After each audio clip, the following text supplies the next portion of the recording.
ఎక్కడ మా రుద్రంగిలో కరణమేడి ఆర్ఎస్ నందా ఓ రా కరణం ఎట్లున్నాడో ఏందో సినిమాలో ఏమో ట్రైలర్లో కనిపించాడు కాస్తో కూస్తో ఇక్కడ మనకి కరణం నువ్వు అక్కడ ఏదైనా సీరియస్ సిచ్యువేషన్ ఉంటే కొంచెం స్మూత్ చేస్తావులే.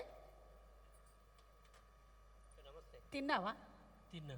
కాకరకాయ కూర షేది లేదా? షేది లేదా? ఓకే. మా అమ్మ చక్కెర వేసింది. చక్కెర వేసిందా మీ అమ్మ? ఏం బెల్లం వేయలే మీ అమ్మ? అదైతే మంచిగా ఉంటుందని చక్కెర వేసింది. మంచిగా ఉంటుందని చక్కెర వేసిందా? రా చెప్పు సినిమా విశేషాలు చెప్పు. నీకు ఏదో సీరియస్ స్పీచ్ ప్రిపేర్ చేసి వచ్చినావు నువ్వు. అగో చెప్పగానే ఇట్లా అనుకొని ఏదో చేస్తున్నావు. చెప్పు ఏంది ముచ్చట? అందరి క్షణార్థి. ఇప్పటి వరకు దాదాపు నేను ఒక 300 పైన షార్ట్ ఫిల్మ్లో యాక్ట్ చేస్తుంటాను. నాకన్నా ఎక్కువ. నేను ప్రీ రిలీజ్లే 275 చేసిన. 300 చేసినావా నువ్వు? అమ్మా. యాజ్ ఏ డైరెక్టర్గా రైటర్గా ఒక 100 షార్ట్ ఫిల్మ్స్ చేసినాను. ఒక్క దాంట్లో కూడా నన్ను పెట్టుకోలే. ఈసారి పెడతా తప్పకుండా. 300 అయిపోయినాయి. పెడతాకి సార్. ముందుగా నేను కృతజ్ఞతలు చెప్పుకోవాల్సింది అజయ్ అన్నకి, ఈ సినిమా డైరెక్టర్ గారికి, అదేవిధంగా ప్రొడ్యూసర్ రసమే అన్నకి.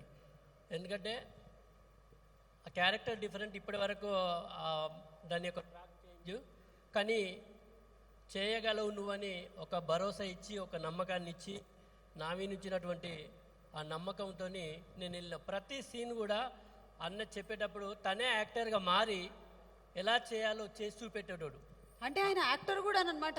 మంచి యాక్టర్, మంచి యాక్టర్, మంచి నటుడు. ఆయన ప్రతి సీను ప్రతి ఆర్టిస్ట్ కూడా అట్లా చెప్పి చేయించింది కాబట్టి వాళ్ళు ఇంత మంచి అవుట్పుట్ మనం చూడగలుగుతున్నాం. అన్న అంటే నా జన్మాంతం మీకు రుణపడి ఉంటా. ఆమె నేను ఒకటే బడిలో చదివినాం, కాకపోతే నేను బలపం పట్టినా. ఆమె అప్పుడు 10th క్లాస్ అయిపోయింది. అంటే క్లాస్మేట్ కాదు? క్లాస్మేట్ కాదు, నాకన్నా 10 సంవత్సరాలు పెద్దది. మీరు రోజు రోజుకి ఆశీష్ గాంధీ కదా. కుర్రాడు కూడా మంచి చేసిండు, మంచి ఫ్యూచర్ ఉంది. ఇంకా చాలా ప్రీ రిలీజ్లో నాకు కనబడబోతున్నాడు. ఇంకా ఏమైనా చెప్పేది ఉంటే తొందరగా చెప్పేసి చెప్తా. ఈ సినిమా జూలై 7 తారీఖు విడుదల అవుతుంది. అది నేను చెప్పిన. మీ అందరి అభిమానం ఉండాలి, ఆదరించాలి. ఈ సినిమాలో నా క్యారెక్టర్ కరణం క్యారెక్టరు. ఈ సినిమాలో నేను జగపతి బాబు గారి పక్కన చేయడం అనేది నేను ఊహించినటువంటిది. అంత అద్భుతమైనటువంటి క్యారెక్టర్. సినిమా అద్భుతంగా ఉంది. మీరందరూ కూడా చూసి ఆదరించాలని మనస్ఫూర్తిగా కోరుకుంటూ, జనానందమే సదానందం, మీ ఆర్ఎస్ నంద. Thank you. అట్లనే నమస్తే, థ్యాంక్ యూ. మస్తు చేసినావు, మస్తు యాక్టర్వి నువ్వు అసలు.